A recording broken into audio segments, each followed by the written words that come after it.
বন্ধুরা আমরা এখন জয়গ্রামে এক দাদার বাড়ি এসেছি। দাদার এত বড় বাগান, এটা এখন শসা ক্ষেত, এটা আলু ক্ষেত, এই দাদার বাগান। এইবার দাদা বলুন শসা ক্ষেতের ঘটনাটা।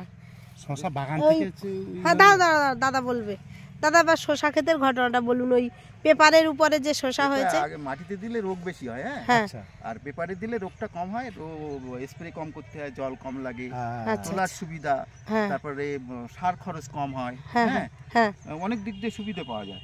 আর এমনি মাটিতে দিলে প্রচুর আগাছা তৈরি হয়ে যায়, আগাছা নিড়াতে ওই সার বেশি হতে খায়, ওর মধ্যে নানা রকম পোকার উৎপাত থাকে, শসা বেশি দেখতে পাওয়া যায় না, অনেক শসা নষ্ট হয়, হ্যাঁ, পেকে যায় বড়। আর এই পেপারে দিলে দেখা যাচ্ছে আমার মাটিতে দিলে আমার যদি 13টা চালান হয়, আর এই পলিমানসিং পেপার বলে, এই পেপারে দিলে আরো 3-4টে চালান বেশি হবে, পেপারের টাকা উঠে যাবে। এতে ঘাস হয় না, মাল তোলার সুবিধা, স্প্রে করার সুবিধা, হ্যাঁ, বৃষ্টি হলে এই পেপার থেকে নেমে নালা দিয়ে গড়িয়ে চলে যায়। বন্ধুরা এই জন্য এখন সবাই এই যে পেপারের উপরে এর ভিতরে প্রচুর ফল আছে, আমি দেখাচ্ছি একটু। এই যে পেপার, সবে ফলগুলো না ছোট, এই যে পেপারের উপরে শসা চাষ হয়েছে। দাঁড়ান আমি একটু দেখাই, দাঁড়ান আপনি ধরুন। এই জায়গাটা দেখুন, এখানে এই একটা ফল, এই একটা ফল, এই একটা ফল, এই একটা ফল, এখানে এই একটা ফল, এই একটা ফল, এই একটা ফল, প্রচুর ফল, হ্যাঁ, এরকম সারা ক্ষেতে প্রচুর ফল আছে, প্রচুর ফল, খুব সুন্দর। আরো আসুন এখানে আরো। আর এই পেঁয়াজ এখানে আছে, আলু সাইড দিয়ে, হ্যাঁ, এই সাইড দিয়ে আবার পেঁয়াজ বসানো আছে। এটা বড় বড় পেঁয়াজ হবে, ভাতি পেঁয়াজ, হ্যাঁ, বড় বড়, হ্যাঁ, বাহ, এটা পুরোটা পেঁয়াজ, হ্যাঁ, এটা আলু, কিছুটা শসা আবার এই মাটিতেও লাগানো আছে। এতে খরচ বেশি হয়। আর শসার এই সপ্তাহে স্প্রে করতে হয়, এটা বলে মক্সিমেট, হ্যাঁ, মক্সিমেট, কার্জেট, এইসব দিয়ে পোড়ার রোগ আসে, এইগুলো সপ্তাহে স্প্রে করতে, প্রতি সপ্তাহে।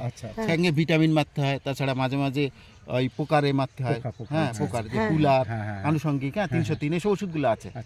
আর যে ভাইরাস এই ছত্রাক লাগে না, ছত্রাক জন্য মক্সিমেট, হ্যাঁ, তারপরে ওর সঙ্গে আছে কার্জেট, তারপরে আছে স্যাপ পাউডার, টাটা মাস্টার, এর বিভিন্ন রকম পাউডার, হ্যাঁ, মনোক্সিল গোল্ড। এই শসা দেওয়ার কথা আজকে দিইনি, কালকে দেব। এটা এর মধ্যে ওই শসা সব একই সঙ্গে, এটা একটু পরে 1-2 দিন 4 দিন পরে লাগানো। এই তো শসাই দেখা যাচ্ছে, এই যে এইসব শসা ধরেছে, ঠিক আছে। তোলারও লোক আছে না, হ্যাঁ, তোলার লেবার পাওয়া যায়। ওখানে যারা কাজ করছে, ওরা যারা 1 বিঘে পেপার দিতে গেলে 2টো পেপার লাগে, একটা পেপারে 10 কাঠা হয়, 9 কেজি 8 কেজি 9 কেজি করে ভার ধরেছে। এই যে টমেটো 550 মতো গাছ আছে, টমেটো গাছ, এই উঠে যাবে না, খুব সুন্দর টমেটো বাগান। এগুলো বেঁধে দিতে হবে, যত উঠে যাবে যত বড় হবে তত এই গাছগুলোই দড়ি দেওয়া আছে, বেঁধে দেওয়া হবে। এইবারে এইটা সিস্টেমটা তুলে দেখে নাও।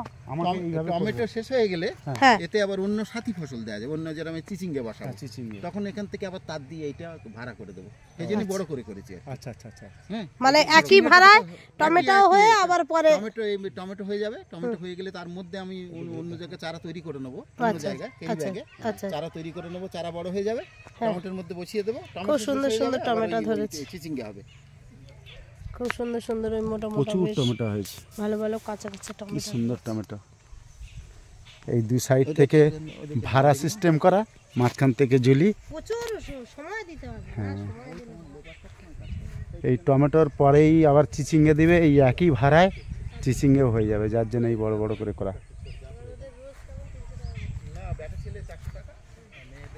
এই যে সাইডে আবার নারকেল গাছ, এই দেখুন চারিধার ধরে নারকেল গাছ। যখন সবসময় তো লাগে না, যখন প্রয়োজন আমি তখন নিই। হ্যাঁ সুজাতা, হ্যাঁ, এই যে এই ফ্যাচাংগুলোর মতো আছে না, হ্যাঁ হ্যাঁ, এর উপর দিয়ে আবার পরে তার খাটিয়ে দেবো। আচ্ছা আচ্ছা, এর উপরে আবার তৈরি হয়ে যাবে, জাল তৈরি হয়ে গেলে এর মধ্যে চিচিঙ্গে বা ঝিঙে আমি যাই দিই। আচ্ছা, এটা আবার তখন ভাড়ায় উঠবে, তখন এর উপরে উঠে যাবে, তাই তো, উপরে উঠে যাবে, তখন এর সাথে তার দিয়ে খুব সুন্দর। আর এই যে টমেটোটা, টমেটোটা এখন থেকে সেই চৈত্র মাস বৈশাখ মাসের প্রথম সপ্তাহ পর্যন্ত হবে। বাবা, তখনও দাম থাকবে ভালো, আশা করা যায়। বন্ধুরা সবাই কিন্তু এই দাদার সবজি বাগানের ফসল দেখে আর এই দাদার কথা শুনে আমার ভিডিওটা সবাই লাইক করে দেবে, শেয়ার করবে আর সাবস্ক্রাইব করবে, আর এইভাবে সবাই বাগান বানাবেন, তাহলে সারা বছর সবজি খাওয়া যাবে। আজকের এই পর্যন্ত, পরের ভিডিও আবার দেখা হবে। সবাই ভালো থাকবে।